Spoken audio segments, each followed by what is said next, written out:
Fala pessoal, sejam todos muito bem-vindos a mais um episódio do Pod Raiz. Meu nome é Leonardo Goltara. Hoje nós vamos falar sobre uma das coisas que mais se trata errado por aí nas emergências, nos prontos-socorros da vida, nas UPAs. Infecção do trato urinário. Então, muita gente pega isso de forma equivocada, muita gente pega isso, trata de mais, trata de menos, pede exame sem necessidade, deixa de pedir exame quando tem necessidade, e não é um assunto tão complexo assim, mas ele precisa ficar bem esclarecido. Então a gente vai fazer uma atualização. A gente já falou sobre infecção do trato urinário aqui em outras ocasiões, mas hoje a gente vai fazer uma atualização sobre esse tema. E quando eu digo a gente, é a gente mesmo, porque para me acompanhar, sempre ela, cofundadora, co-apresentadora do Pod Raiz, nossa emergencista, doutora Luísa Brown. Seja bem-vinda, Lu. Fala, pessoal. Vamos para mais uma, né, Léo? Falar sobre aí no pronto-socorro. Cara, como que as pessoas erram isso ainda? Impressionante. Eu não sei nem dizer, assim, na minha impressão subjetiva, são tantos errinhos que a gente vê acontecendo, eu não sei nem dizer qual que seria o mais comum, sabe? Aliás, eu sei. O tal do mais comum é... Essa frase me dá agonia. O EAS está infeccioso. EAS infeccioso é ótimo. Cara, EAS... Não existe EAS infeccioso. Não existe. Aquele EAS que você aprendeu a chamar de infeccioso, com nitrito positivo, piócitos, flora aumentada, pode ser um monte de coisa além de ser infecção. O que é infeccioso é bactéria. É o paciente que tem infecção. EAS não é infeccioso. EAS ele é um exame complementar que ajuda no seu raciocínio diagnóstico quando você tem alguma dúvida. Então, acho que essa frase assim, sabe? O EAS infeccioso, a urina tipo 1 infecciosa, essa não me desce. Mas tem vários outros erros por aí, né? Eu acho que assim, o principal e as queixas que chegam muito pra gente, né? Mas quando que eu trato? Quando que eu tenho que internar esse paciente? Quando que eu posso mandar ele pra casa? Né? Existem aí infecções urinárias diferentes, né? E aí, assim, eu trouxe até alguns casos pra gente pensar assim junto, Léo, e estender pra galera a diferença de quando a gente realmente pensa em internar um paciente com infecção urinária, quando a gente pensa em tratar ele muitas vezes sem nem pedir um EAS e mandar para casa, ou aqueles em que a gente vai realmente coletar uma cultura, pedir um exame. Então eu acho que esse é o racional quando a gente pensa em infecção urinária no pronto-socorro, né? Então vamos começar a separar esses quadros, porque separando os quadros a gente consegue delinear melhor como é que a gente aborda cada um deles. O primeiro quadro que eu queria trazer, e eu vou propor que a gente faça por ordem de gravidade. Vamos lá. O primeiro quadro que eu queria trazer aqui, por ordem de gravidade, é a tal da bacteriúria assintomática. Gente, o que é bacteriúria assintomática? O paciente não tem sintoma de nada e, de repente, alguém coletou uma cultura ou alguém fez um EAS infeccioso, que achou que estava infeccioso, etc e tal. E aí vem o resultado na urocultura lá, Escherichia coli, mais de 100 mil colônias. Você pergunta para o paciente, o que você está sentindo? Ele responde? Nada. Nada vezes nada. Ele não tem disúria, não tem polaciúria, não tem febre, não tem queda no estado geral, ele não tem nada. Via de regra, o que a gente faz com esses casos, Lu? A gente trata? Mas será que todo paciente com bacteriúria sintomática a gente vai tratar ou a gente não vai tratar? Quem são aqueles que a gente vai tratar, né? Então vamos à regra e vamos às exceções. Regra, bacteriúria sintomática, via de regra, não se trata. Simplesmente não se trata. Você só ignora para casa. Não precisa fazer exame de coleta, de controle, não precisa fazer nada. É que, na verdade, o diagnóstico de bacteriúria sintomática, ele já vem aí atrelado a um erro, né? Porque se não foi especificamente para duas populações que eu separo aqui para vocês, que são as gestantes e os pré-operatórios de uro, que são aqueles pacientes em que a gente coleta para rastrear, Se a gente encontrou uma bacteriúria sintomática, é porque a gente errou no pedido, né? Porque não devia nem ter pedido essa devia ter urocultura, não devia nem ter pedido esse AS. Exato. E quando é que a gente vai pedir mesmo assintomaticamente, de rastreio, os 2 casos que o Lu acabou de contar aqui? Bacteriúria assintomática não se trata via de regra. A exceção é gestante, qualquer idade gestacional, pré-operatório de via urinária, tá? E talvez a literatura às vezes fala em transplantados da via urinária, transplantados renais. Ainda assim, essa terceira indicação é um pouco questionável. Fora isso, não trate. Fora isso, não peça exame. Fora isso, se o paciente estiver assintomático, não vá rastrear o trato urinário. Beleza? Esse é o nosso primeiro quadro. E então, dando seguimento. Por gravidade. Vamos para o segundo quadro. Mulher, jovem. Quase 30 anos. Casada. Chega no pronto-socorro com disúria, fala que está ardendo muito para urinar, começou tem 48 horas. E ela vai urinar, ela não consegue, e arde tanto que ela não consegue nem esvaziar a bexiga toda. Ela urina um pouquinho, depois fica pingando e ela tem um pouquinho de incontinência e isso aí está incomodando pra caramba porque realmente dói. E ela vai no pronto-socorro. Perguntas que você faz para esse caso. Tá com febre? Não. Tá com dor lombar? Não. Perdeu o apetite? Não. Você vai fazer exame físico? Não tá taquicárdica, não tá taquipneica, não tá com sudorese, nada disso. Tudo indica que seja o que é isso? Uma infecção urinária baixa, sem sinais de alarme. Quais seriam os sinais de alarme? Febre, taquicardia, taquipneia, dor lombar, punho percussão dolorosa, né? Então, não tem sinais de alarme. Numa paciente jovem, também não tem sinais de risco pela idade, por comorbidades, nada disso. Casada, vida sexual ativa. Tudo indica que isso seja uma infecção urinária baixa, não complicada, a famosa cistite.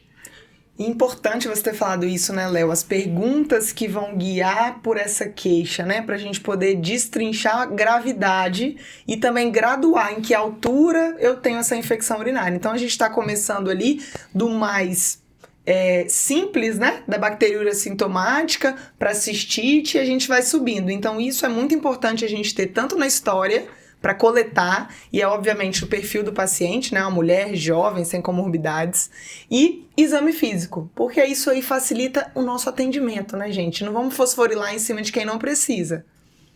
É basicamente isso. E aí, se é cistite, qual o exame que a gente vai pedir?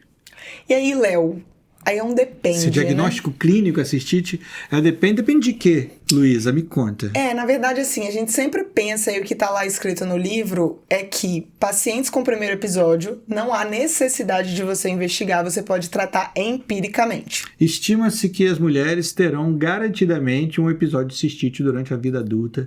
É garantido. É garantido, exatamente. E aí, esse é o tipo de paciente da alta, Léo. O da bacteriúria sintomática é o paciente que vai de alta. O da cistite simples é o paciente que vai de alta. E alta com o quê? Tratamento empírico. Preciso coletar esse AS, essa urocultura dessa paciente? Não. Não pede, não precisa, não onera. Simplesmente passa o antibiótico empiricamente, baseado no quadro clínico, e um abraço. Boas opções de antimicrobiano para esses casos, por exemplo, pode ser uma quinolona simples, como o norfloxacin.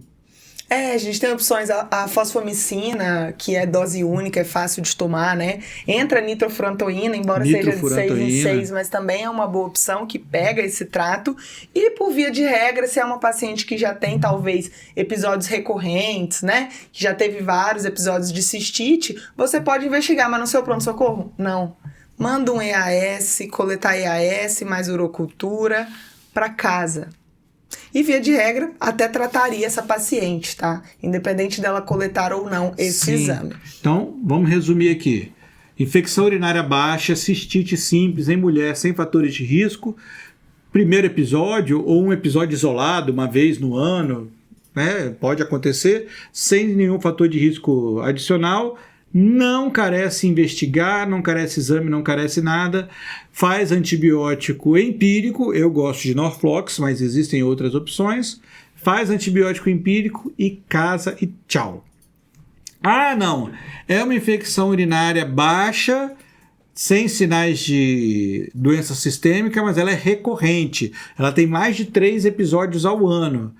Continua sendo o caso de fazer tratamento empírico, mas esse aí você já pode coletar culturas e encaminhar a paciente, não para uma investigação internada, porque não tem sinais de alerta, ainda continua, não tem sinais sistêmicos, continua sendo uma infecção urinária baixa, não para investigação internada, mas sim investigar ambulatorialmente. Então, dá o pedido da urocultura, manda ela coletar a urocultura no laboratório de preferência dela, primeira urina da manhã, com todos os sinais e ali de higiene, com todas as medidas próprias. Ela vai coletar a cultura, ela, nesses casos de repetição, ela vai tomar o seu antibiótico empírico e vai dar seguimento ambulatorialmente. E aí vai poder seguir com o infectologista, com o clínico, com o médico clínico, alguém da clínica médica, com o urologista, com a ginecologista, com quem quer que seja, só não vai ser com a gente da emergência. Exatamente. Agora o quadro muda de figura, Léo. Se eu tenho aí, né, diferente da mulher jovem, primeiro episódio da vida, sem comorbidades, se eu tenho um paciente, um idoso, que se apresenta lá no seu consultório um pouco confuso, ele vem acompanhado e fala, deu uma desorientada hoje de manhã, e ele geralmente, embora tenha seus 70, 80 anos ali, ele é ativo, conversa, e hoje amanheceu confuso. Você vai examinar ele, ver que ele está um pouco subfebril, tem um relato aí de que já usou sonda vesical de demora por conta de hiperplasia de próstata, é um paciente aí que tá naquele limbo, você olha para ele mais hipocorado, né? Aquela visão, aquele exame físico ali. E aí o que importa, o que difere essa abordagem da nossa mulher jovem sem comorbidades, Léo? Olha, para começar assim, toda infecção urinária em idoso é uma infecção urinária em idosos homens, né? Toda infecção urinária em homens de qualquer idade, mas foi em idosos homens, a gente vai considerar uma infecção urinária complicada até que se prove o contrário. E a gente não pode, e esse é um erro que eu já vi muita gente cometer, Lu, que elas aprendem o que a gente falou no começo do nosso episódio aqui, a bacteriúria assintomática não se trata. A pessoa pega isso e depois ela quer extrapolar esse raciocínio, que a gente falou sobre uma mulher jovem, para um idoso que não está exatamente assintomático. A gente não pode confundir infecção bacteriúria assintomática, eu vou repetir com ênfase, assintomática, com um idoso que esteja oligossintomático, com um idoso que esteja com sintomas atípicos, com sintomas inespecíficos. Se é com sintomas, mesmo que atípicos, mesmo que inespecíficos, mesmo que poucos sintomas, se é oligossintomático, mesmo que atípico, é sintomático. E se é sintomático, merece ser tratado. Em idosos, a gente já fez episódio sobre delírio aqui, muitas vezes a única manifestação de uma infecção urinária pode ser delírio. Ele pode não falar que está ardendo, não falar que está doendo, não ter febre, pode ser só uma alteração do nível de consciência. Isso não é assintomático, isso é um sintoma atípico, mas é um sintoma. Então a gente tem que sempre valorizar essas infecções urinárias oligossintomáticas em idosos, porque se a gente não pegar isso no começo, isso pode sim degringolar para uma sepse ou para um quadro ainda pior. E se a gente fosse colocar aí o que a gente gosta até de falar, né, Léo, os red flags ali, né, qual que é a nossa principal prioridade nessa investigação, é entender se é uma ITU simples, né? Que são essas ITUs mais baixas, que pegam o nível de bexiga para baixo, em pacientes jovens, sem comorbidades, ou se é uma ITU mais complicada, que já vão pegar níveis aí acima, vão atingir o ureter, vão atingir o próprio rim, ou em pacientes idosos com múltiplas comorbidades. Então, isso vai chamar a atenção no nosso exame físico e nossa história clínica, né? Se esse paciente ele vai ter alteração sistêmica, né? Se ele vai ter alteração de sinal vital, ou se é só uma alteração de nível de consciência. Se eu vou investigar esse paciente e ele tem alterações laboratoriais que sugerem disfunções orgânicas, né? Se é um quadro séptico. Então, assim, tudo isso chama atenção para quadros mais complicados. Então vamos organizar esse raciocínio para quem está ouvindo a gente ter isso bem organizado nas red flags. Red flags prévias, inerentes ao paciente. Idade avançada, presença de comorbidades, sexo masculino. Acho que são as mais importantes. Isso. Red flags de história e exame físico. Sexo masculino já falei, então a gente vai ficar com febre, sinais de sepse, né? Febre, taquicardia, taquipneia, leucocitose. Aqui, dor lombar, náusea, vômito. Punho percussão dolorosa. Eu me recuso a falar de Giordano positivo. Sabe o que acontece? Tem gente que fala assim... pérola. Oi? É uma outra pérola.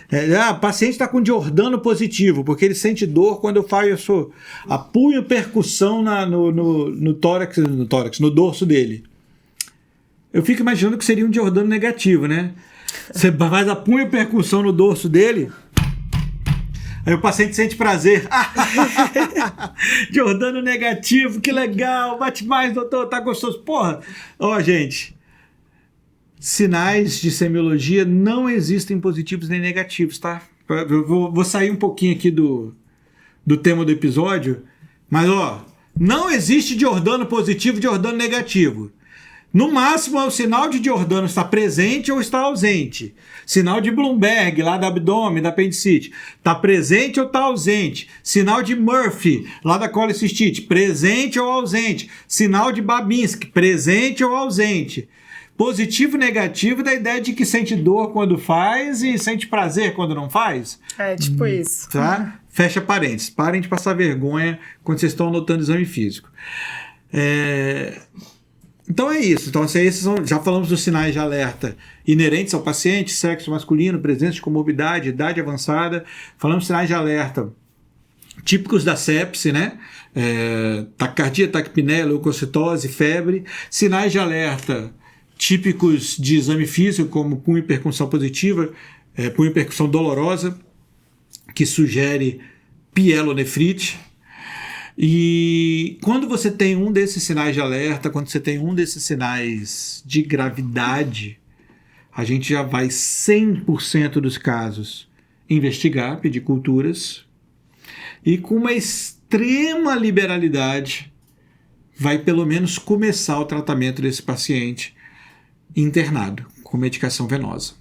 E aí, geralmente, aqui entra a boa e velha ceftriaxona mesmo. É a grande maioria, é a mais disponível aí nos pronto-socorros. E depois, obviamente, você vai guiar pela cultura. Lembrando que a gente não vai esperar o resultado da cultura para iniciar esse antibiótico, até porque a gente considerou essa infecção urinária complicada. Então não dá para esperar. E esse é o paciente que a gente vai, provavelmente, guardar ele um cadinho, vamos internar, vamos investigar um pouquinho melhor e guiar esse tratamento aí.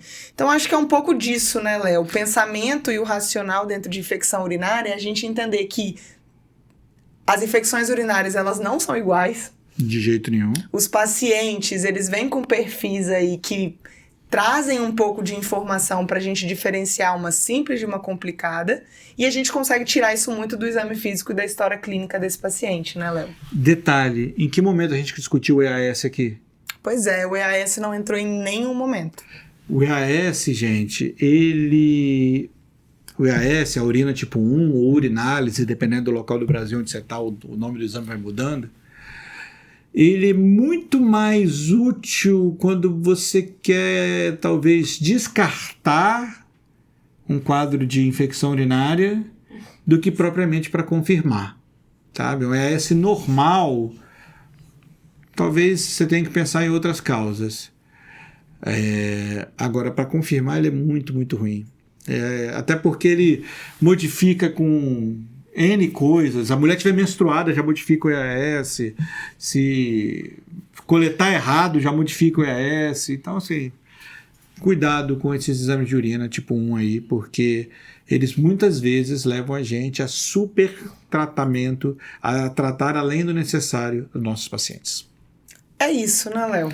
É isso. Essa é a essência do Pod Raiz, essa é a essência de tudo que a gente faz no Emergência Raiz.